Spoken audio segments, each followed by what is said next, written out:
You remember the PlayStation? You know, like the first one. Its symmetric design, the 90s gray, the sound it made that was always competing with the audio of your game. Yeah, good days. More like, god damn, the true Wild West of video games. No standards, no laws, just people trying to do cool shit. Emphasis on the word trying, extra emphasis on the word shit. The games for the PS1 were either S-tier peak type beat or borderline rage bait crust slop. Of course, they tried their best with the limited resources they had, and I applaud them for it, paving the way for future games.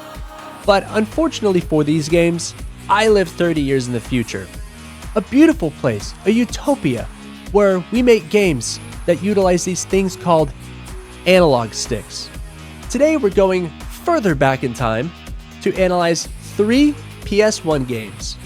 A game that shouldn't exist, a game that takes the piss, and a game that took risk.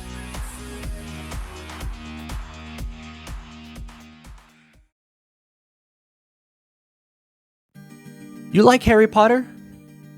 Yes? You like bugs? Yes again? What about racing? Okay, racist. Then I have the game for you.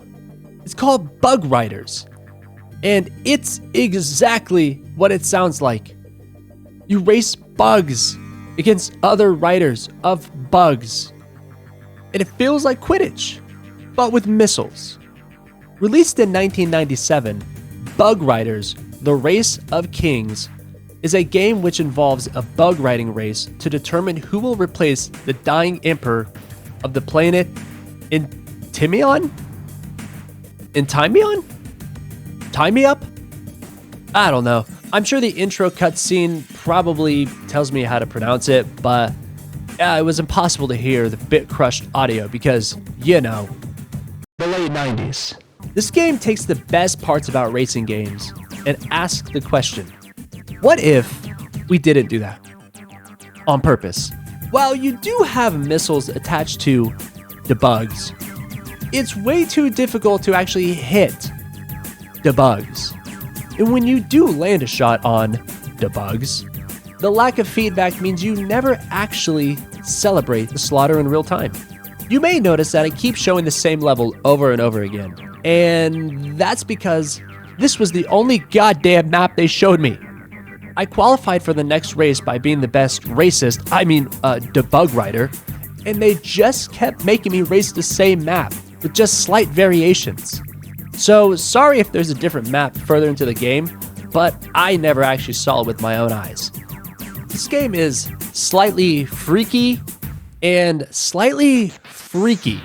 Let me explain. But first, a quick fact. There are about 1.5 million species of insects in the world. So if you ever feel meaningless and forgotten, just know that if you include bugs, you're even more meaningless-er and more forgotten-er. This video was sponsored by Nihilism. Most racing games include cars with gas pedals, but some racing games have horses. And horses, while similar to cars, don't have gas pedals. Instead, you do the whole giddy up action and the horse just starts moving. Likewise, the bugs don't have gas pedals. So in order to accelerate your bug, you must spank your bug. How do I move? Oh, you have to smack your bug. Okay, well, I'm so far behind now. Jesus. Oh, I'm gonna throw up. Jesus. Spanking your bug is as easy as spamming the square button. But like spanking in real life, there's only so much you can take before you scream. Yes.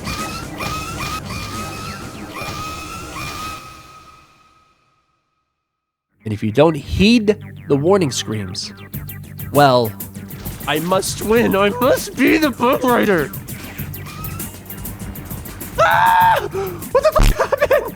What the fuck was that?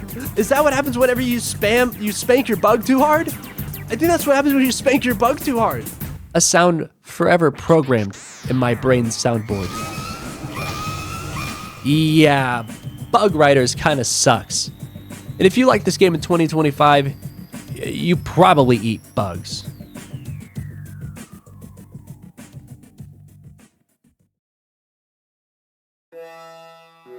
The Mummy is a 1999 all-time classic movie starring Brendan Fraser, Rachel Weisz, and John Hannah, full of action, romance, and scenes that gave me nightmares when I was a kid.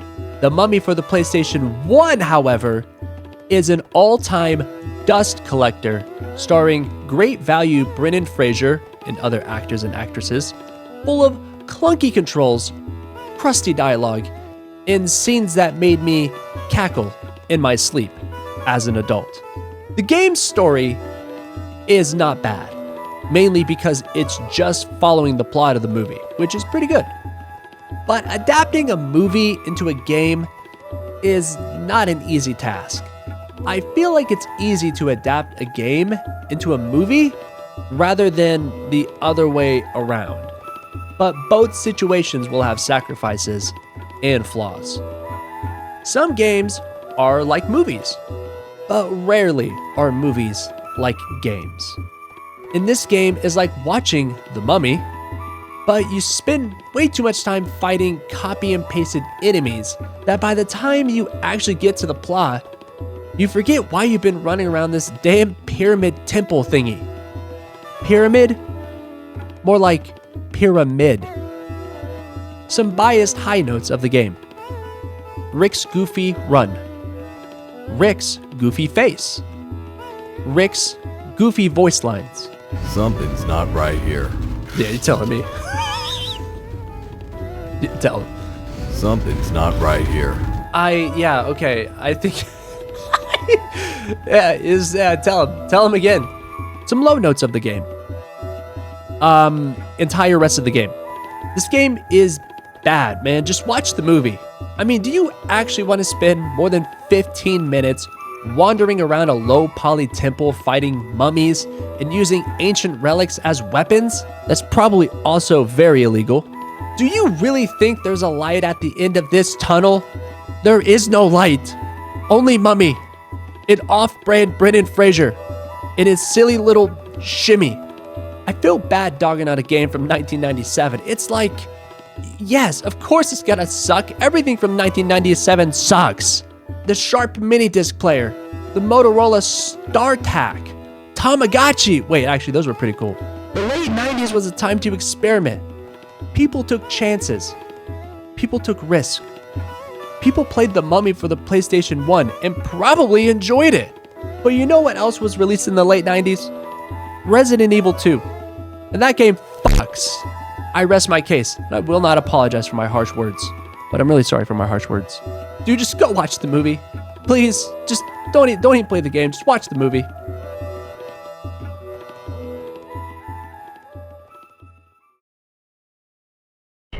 What happens when Crash Bandicoot meets Mario 64 and they dab up? Gex enter the fucking gecko. Apparently, the Geico Gecko had a past life of adventure and edginess before selling car insurance. Society claims another victim. R.I.P. After saving the world from the antagonist Rez in the first Gex game, Gex is ripped out of retirement to save the world from the antagonist Rez again. Sound familiar? Gex enters the media dimension to stop Rez from doing whatever the hell he's doing. I don't know, man. I was too distracted by Gex's cheesy one-liners, written by Rob Cohen, a writer for The Simpsons. Fun fact. The media dimension has a hub world in doors, TVs, that Mario, Gex, must enter to collect stars, TV remotes, to unlock other TV levels in the hub world. I'm sorry, but this game wants to be Mario 64 so bad. The game loves to break the fourth wall and make references to, quote-unquote, modern-day media. Oh, I only get one hint. Trapped in Boy George's pants. Yeah. Progress, baby.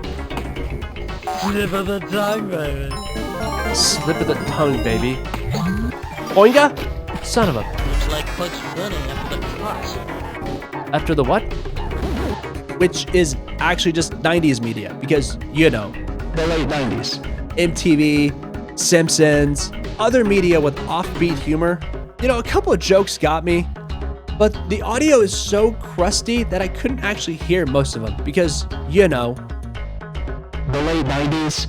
The game is actually pretty creative with its level design, and I found myself actually enjoying it, even if the entire time I wish I was just playing Mario 64. Gex can climb walls, tail whip, boinga. My 3 green flags I look for in a gecko. His red flags? He's just too goofy too often. I like Goofy. I consider myself a goofball, but it's good in healthy doses. And this game makes me feel like I'm overdosing on Goofy. It needs to breathe a little. It needs a little detox, if you will. It feels like it's trying too hard. And based on reviews for the game, I'm not alone. But there's also a lot of people who really enjoyed Gex's one-liners and his inability to shut the fuck up. I'm also knocking off a few points because the entire time I played this game, my chat kept typing, "Say Gex." Is this something I can control? Not really. But I also can't control the fact that I somehow played another game that flashbangs me when I hit checkpoints. No! Dude, no!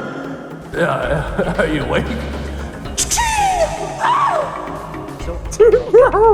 No, not another one of these. No. Those who know. Why does this keep happening to me? This one's even worse than the Cat in the Hat flashbang. I don't like feeling like I'm getting hit with the Men in Black Memory Wipo Scan 3000. It's not fun. The only thing you're erasing is my motivation to continue playing this game. I guess I gotta start wearing sunglasses when I play games now. So if I look like I'm cosplaying as Ray Charles, it's not a bit. All in all, Gex Enter the Gecko is not the worst game I've ever played. It's way better than The Mummy, and it's also way better than Bug Riders, so I'll give it that. Is it better than Mario 64? I don't know. No, actually no. I know the answer to that question. It's no. But I just think he just talks way too much. Yeah, he's just like me. Maybe I should learn from my own criticisms. Maybe I should shut up a little bit more. And just let the moment breathe. Maybe I am too goofy. Thank you, Gex, for teaching me something about myself. And thank you all for watching me rant and talk about these 3 random PS1 games. PlayStation 1 is a console that had many great games and many, many more bad games. And I can't wait to try some more. And I'll see you in the next video or live on stream. Take care.